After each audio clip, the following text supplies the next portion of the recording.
There's a fire burning in my heart, shouting revival, freedom of soul. C'est toujours un réel plaisir, Madame, Messieurs, de vous retrouver et pour vous de nous retrouver dans ce magazine Femmes. Femmes qui reçoit pour vous généralement des visages féminins, des personnalités, des femmes qui ont quelque chose à apporter et exceptionnellement des hommes. Vous avez eu l'occasion de les voir dans cette émission, mais et vos apaisements, comme d'habitude, on a une femme dans cette émission. Elle est servante de l'Éternel. Il s'agit du pasteur Moké Magui. Elle est avec moi sur ce plateau. Bienvenue. Merci. Vous êtes pasteur au sein de l'église Arche de la Paix à Saint-Denis. Tout à fait. Alors, j'ai envie de parler tout de suite de votre parcours en tant que pasteur. J'aimerais que vous puissiez nous parler de vous, votre rencontre avec les seigneurs, comment vous en êtes arrivé là. Et moi, je suis sûre que je garde mes cartouches. Très bien. Alors, mes parents, en fait, se sont convertis. Et depuis que je suis née, j'ai toujours connu ma mère malade. Elle était très, très, très malade. Elle est passée par toutes sortes de maladies, toutes sortes de médecins. Et un beau jour, en 82, elle a rencontré le Seigneur. Ils ont rencontré le Seigneur, les deux. Et à partir de ce jour-là, elle a été guérie miraculeusement. Il faut savoir en fait qu'elle souffrait d'un rhume de cerveau. Et le médecin lui avait dit, écoutez, madame, vous pouvez pas rester ici en France. Si vous voulez vous en sortir, il faut quitter la France. C'est-à-dire, c'est ici qu'on donne des soins. Mais ça, on pouvait pas soigner sa maladie. Ah oui? Donc, un rhume de cerveau qui était très aigu, si bien que les médecins n'avaient pas de solution. C'est ce que le médecin lui a dit, il faut quitter la France. Et le contexte social dans lequel on était, c'est que mon père venait de perdre son emploi. Donc financièrement, c'était pas possible de quitter de le se pays. Déplacer pour aller chercher des soins ailleurs. Ailleurs, tout à fait. Au-delà des soins, en fait, quitter la France, en fait, dans le discours du médecin, c'est que le climat de l'Europe ne correspondait pas à ma mère. Ah oui, le Donc stress. voilà, c'était à ce point-là. Elle devait quitter le territoire, enfin l'Europe, retourner en Afrique, en fait, pour aller mieux. Mais entre parenthèses, mon père, en fait, est un ancien diplomate.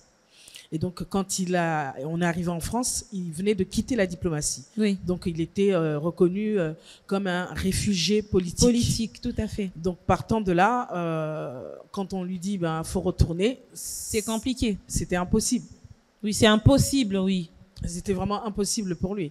Comment on va faire? Donc, moi, je la voyais à la maison souffrir de ce rhume de cerveau. Dès qu'on arrivait en période hivernale, maman marchait à quatre pattes à la maison. Waouh.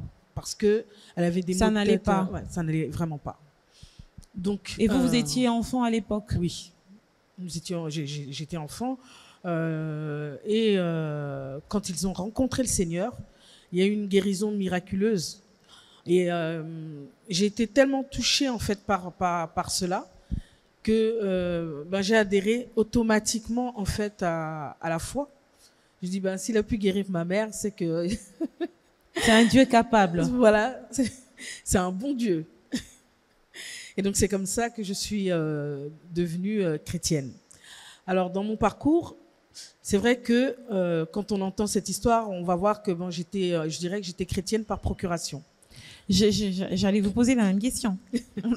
Et pourquoi par procuration? Parce que je vivais dans un environnement, oui. Voilà, mais je le vivais au travers de ce que Dieu avait fait dans la vie de ma mère. Mm-hmm.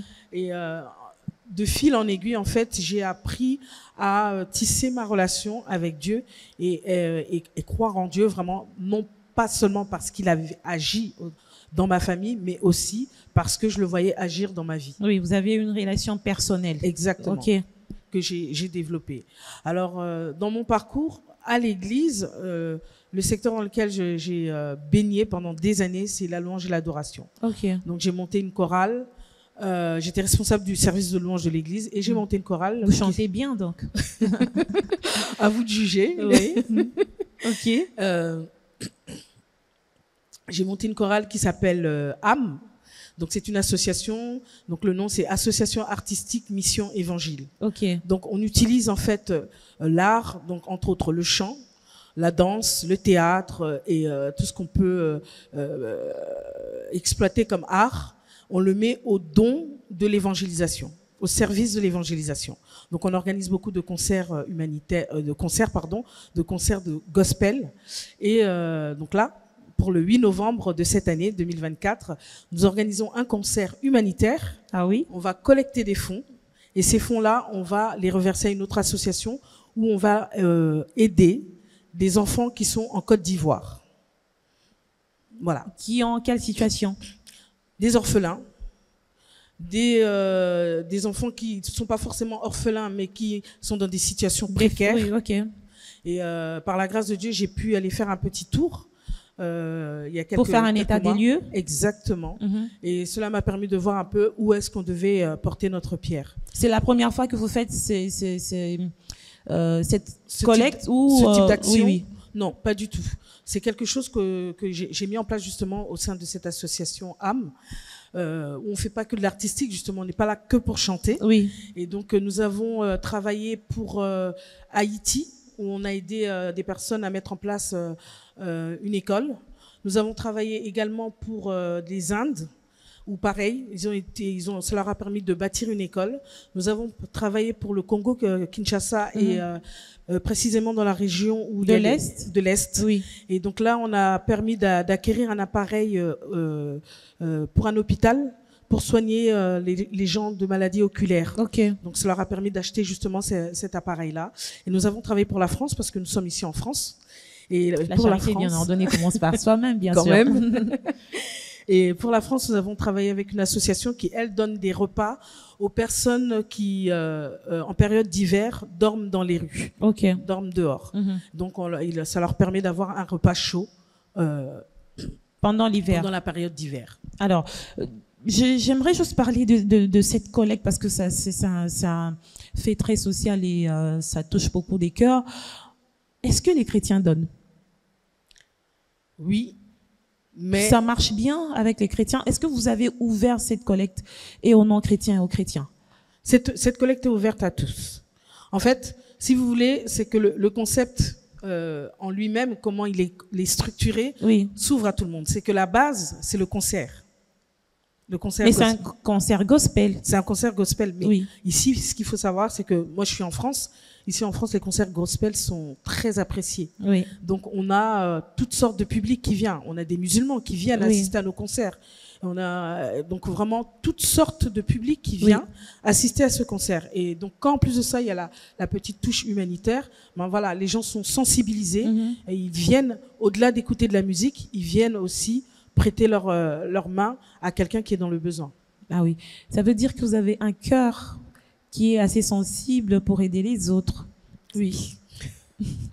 S'il faut le dire, oui. Mais jusqu'où irait justement cette passion? Quels sont vos projets dans ce sens-là? Mes projets? Oui, pour aider les autres, au-delà de âme. Alors, au-delà d'aider, c'est vrai que jusqu'ici, mon aide s'est limitée à passer par une autre association.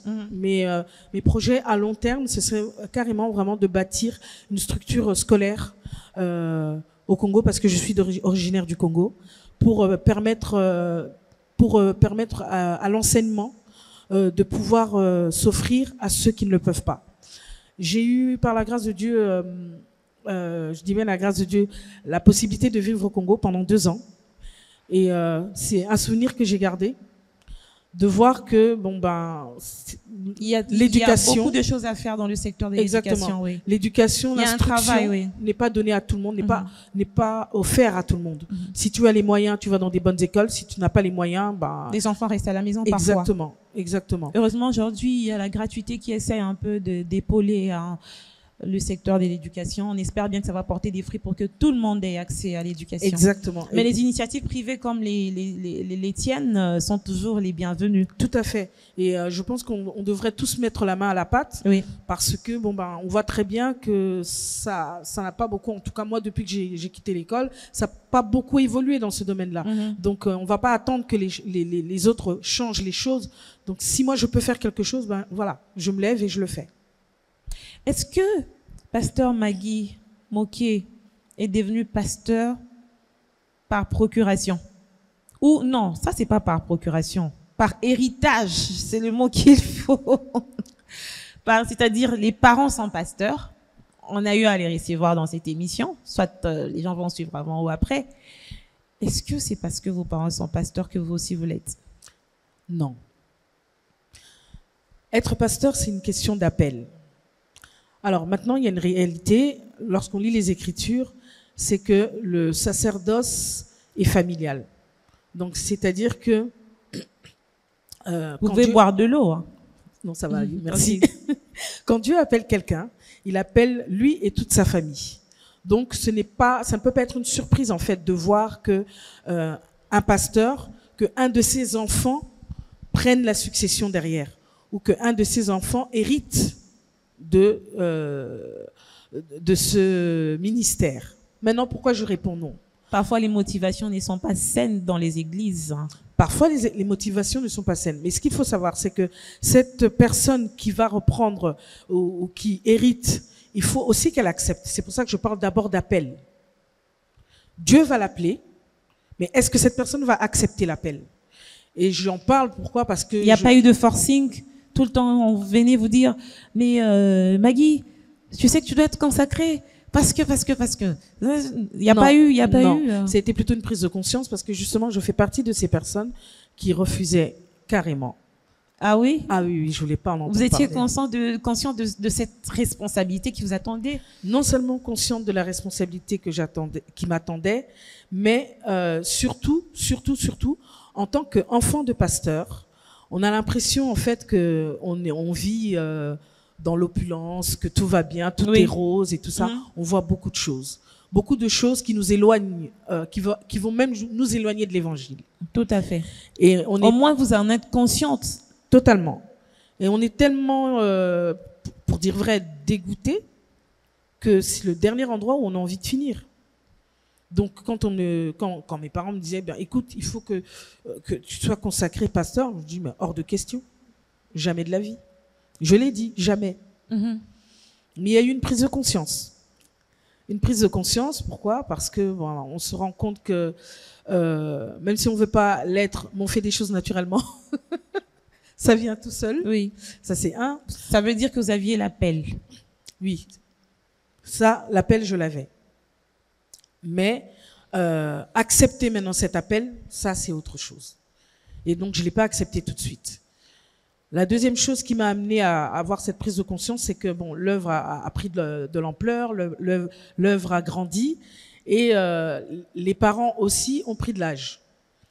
Et au fur et à mesure, on se rend compte en fait que soit on laisse le bateau couler, parce que si eux ils partent, qui c'est qui va prendre derrière? Parce que en toute sincérité, dans mon cas de figure, en fait, il y avait plus personne.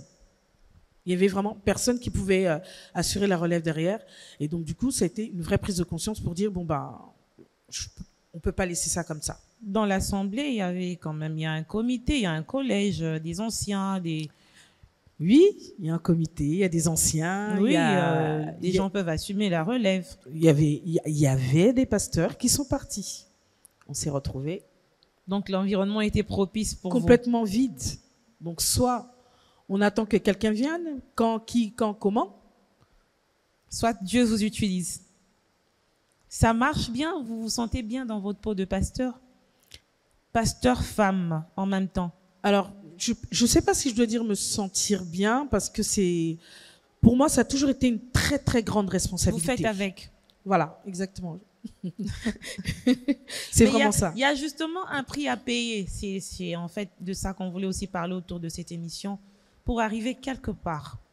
Et quand on arrive quelque part, il y a un standing des valeurs, des principes à maintenir pour ne pas tomber, ou soit quand vous tombez, vous puissiez rester stable moralement, émotionnellement.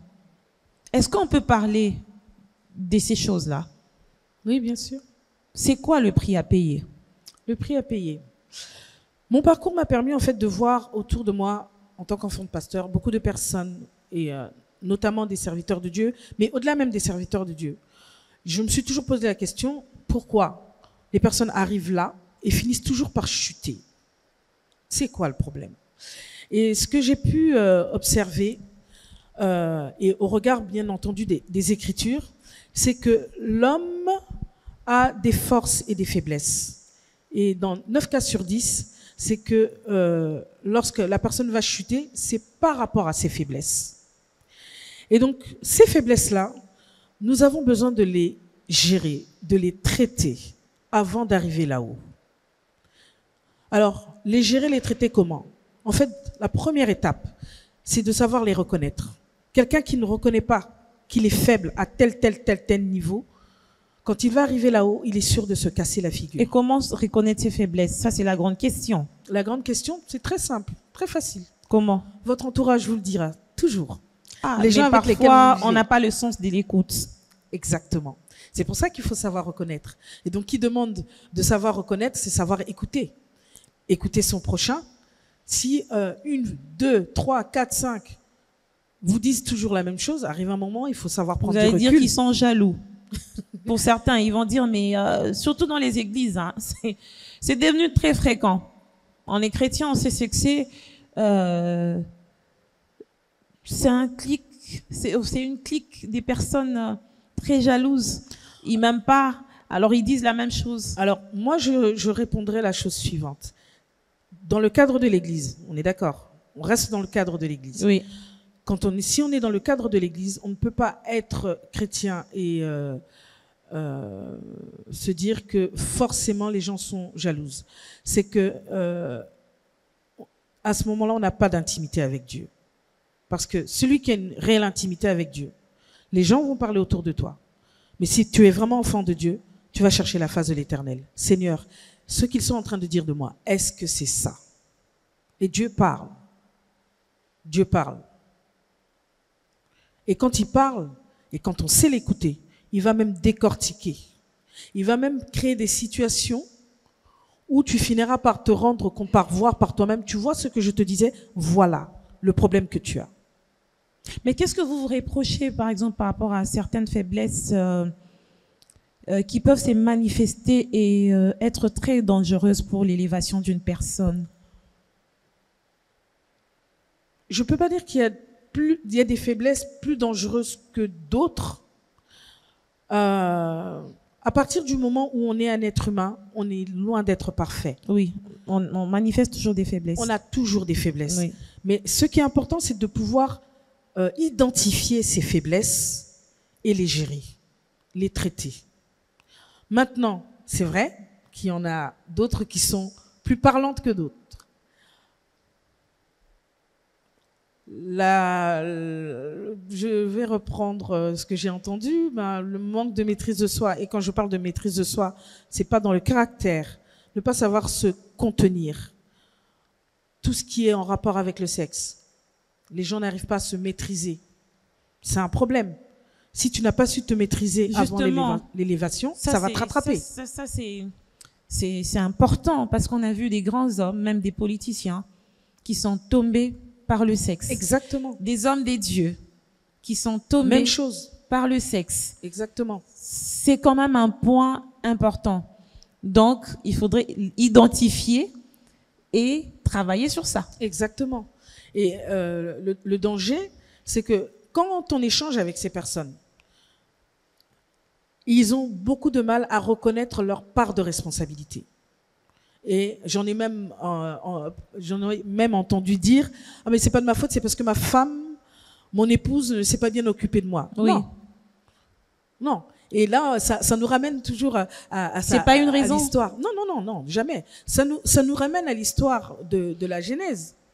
C'est que quand Dieu est venu parler à Adam, il a parlé à Adam. Il a dit « Adam, où es-tu » Il n'a pas dit « Ève, où es-tu » Mais la réponse d'Adam, c'était quoi? C'est ma femme. C'est la femme que tu as mis à mes côtés. On est toujours là pour dire que si je fais mal, c'est à cause de l'autre. Tout à fait. On est responsable de nos actes. Avant de commettre un acte, quel qu'il soit, il y a une décision qu'on doit prendre. Et cette décision, elle vient de nous, elle ne vient pas d'à côté. Donc on ne peut pas dire qu'aujourd'hui, si je commets un meurtre, c'est parce qu'il m'a énervé. Non. Et avant même de commettre le meurtre, l'acte que l'on veut poser, ça rumine d'abord dans la tête. On le conçoit, on le structure, on l'organise. Et après, on pose l'acte. Donc avant d'en arriver là, il y a eu du chemin. Il y a eu beaucoup d'étapes à franchir. Exactement. Donc comment on peut dire que mais c'est à cause d'un tel, c'est à cause d'un tel. Non, on est responsable nous-mêmes de nos actes. L'autre a peut-être influencé dans une direction, mais nous sommes responsables de nos actes. Et donc il faut savoir que moi j'ai une faiblesse dans tel domaine. Moi j'ai une faiblesse dans tel domaine. Un autre élément qui parle beaucoup, c'est la convoitise, l'amour de l'argent. Oui. Quand ça monte à la tête. Cupidité. Quand on est arrivé là-bas, mais les gens perdent, on dit en France, la personne a perdu le nord. Oui. Ça va dans tous les sens. Pourquoi? Parce que dès le départ, il n'y avait pas cette maîtrise, cette conscience que j'ai un problème avec l'argent, je ne sais pas me contrôler, il faut que je traite cela. Et tout ça part d'où? De l'âme. Ok. L'être humain est composé de 3 parties. Il y a le corps, notre enveloppe charnelle que l'on voit. Il y a l'âme et il y a l'esprit. L'esprit, c'est la partie qui est en relation avec Dieu. Mais l'âme, c'est ce qui représente la personne. Tel que je vous vois là, je vous vois selon votre enveloppe corporelle, mais je ne vous connais pas. Je serai en mesure vice-versa. Voilà. Je pourrais vous identifier si je vous croise dans la rue. Ah bah tiens, bonjour, on s'est rencontrés, on a échangé, très bien. Mais est-ce que je vous connais? Non. Ce qui va me permettre de vous connaître, c'est ce qu'il y a à l'intérieur de votre âme. Et l'âme, c'est la tour de contrôle de l'homme. C'est là où tout se passe. C'est là où se passent les décisions. C'est le quartier général. Le quartier général qu'on a du mal à traiter quand l'âme est abîmée. Exactement. Comment guérir son âme? Alors, vous avez, pour les non-chrétiens, vous avez les psychologues qui sont des médecins spécialisés pour traiter l'âme. Et chez les chrétiens, nous avons la parole de Dieu et le Saint-Esprit. Ok. C'est le seul moyen de traiter l'âme, de guérir l'âme. Mais pour arriver justement à cette étape de guérison, il faut avoir cette humilité de reconnaître que je ne vais pas bien, que je suis malade et donc j'ai besoin de me soigner. Le grand combat se situe là. Exactement. Mais est-ce qu'il est arrivé à des personnes de justement reconnaître et de ne pas aller à l'étape suivante, de guérir? Tout à fait. Ou de rater la guérison? C'est vrai, ça arrive. Ou de tomber sur des mauvaises personnes. Quand je parle des mauvaises personnes, je me situe un peu dans l'église où il y a tout maintenant. On a du mal à reconnaître les vrais défauts. Et parfois, les âmes sont davantage enfoncées dans le mal. Malheureusement, dans nos églises aujourd'hui, surtout dans l'église du XXIe siècle, il y a à manger et à boire. On a droit à toutes sortes de choses, toutes sortes d'individus. Mais la Bible est claire là-dessus. C'est celui qui a une intimité avec Dieu, c'est lui qui a une relation avec Dieu qui sera à même de pouvoir discerner le bon du mauvais. Et souvent, ce qui nous amène à tomber entre les bras du mauvais, c'est que parfois, on n'a tout simplement pas su associer Dieu dans notre démarche. Et on se limite en fait à ce que l'on voit. Tout ce qui brille n'est pas de l'or. Ce n'est pas parce qu'on voit des miracles que forcément ces miracles-là viennent de Dieu. D'où l'importance, la nécessité d'avoir une intimité avec Dieu, une intimité avec le Saint-Esprit. C'est le scanner par excellence qui est capable de te dire ça c'est bon, ça c'est mauvais. C'est le scanner par excellence qui est capable de te dire son cœur est bon, son cœur est mauvais. Et quand on marche avec lui, on peut éviter beaucoup de problèmes. On a parlé de l'identification de nos faiblesses pour pouvoir ne pas chuter, je pense, hein, c'est ça, quand on atteint une certaine élévation. Est-ce que vous avez d'autres facteurs? Non, en tout cas, de ce que j'ai pu... C'est le socle. Oui. De l'expérience que j'ai vécue, l'analyse que j'ai faite et quand je regarde, c'est l'élément principal. Et j'ai pu, notamment dans le corps du Christ, j'ai vu 3 péchés: l'orgueil, l'amour de l'argent, le sexe. Et tous ces 3 éléments-là sont dévastateurs. Chez les femmes aussi?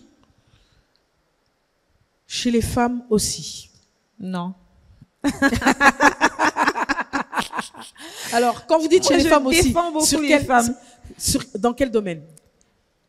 De manière générale, l'orgueil, l'amour de l'argent, le sexe, lorsque les femmes occupent certaines responsabilités, apparemment, elles ne sont pas beaucoup concernées par ça. Non, je ne suis pas d'accord. Pourquoi? Parce que, alors, si on veut parler du sexe, là encore, là oui, d'accord. Je veux bien dire que les femmes, on va pas trop les retrouver dans... Non, mais la tendance est en train de se renverser aujourd'hui. Dans les domaines professionnels, de plus en plus, les hommes se plaignent de l'infidélité de leurs femmes. Et malheureusement. Oui. Par contre, l'orgueil, l'amour de l'argent, non, vous allez trouver des femmes qui sont dedans. Je vais vous... quelque chose qu'on m'a raconté il y a pas très longtemps. Nous avons entendu parler de réseaux de pédophilie, n'est-ce pas?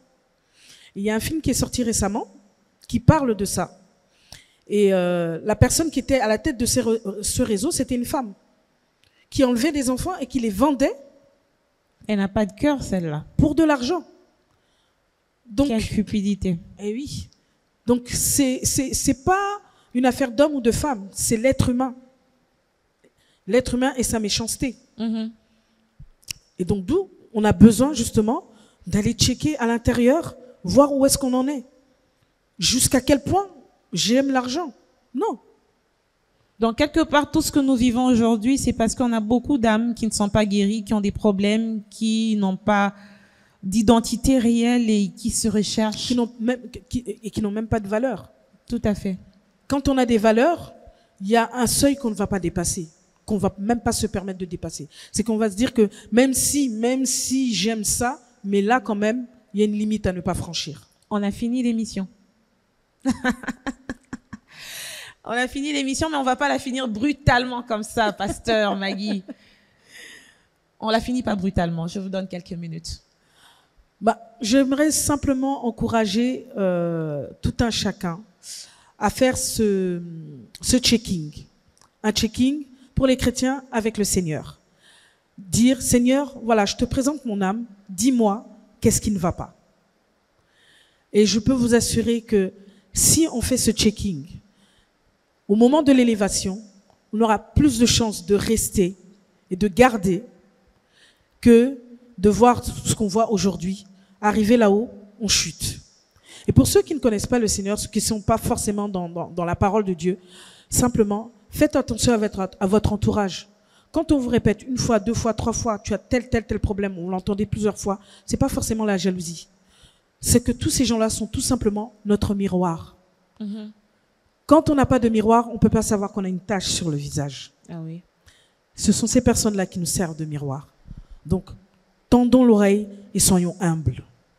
Soignons nos âmes. Je rajoute un peu. Merci de votre intervention dans cette émission. Merci Madame, pour l'invitation. Messieurs, merci aussi de votre fidélité à notre programme. À bientôt.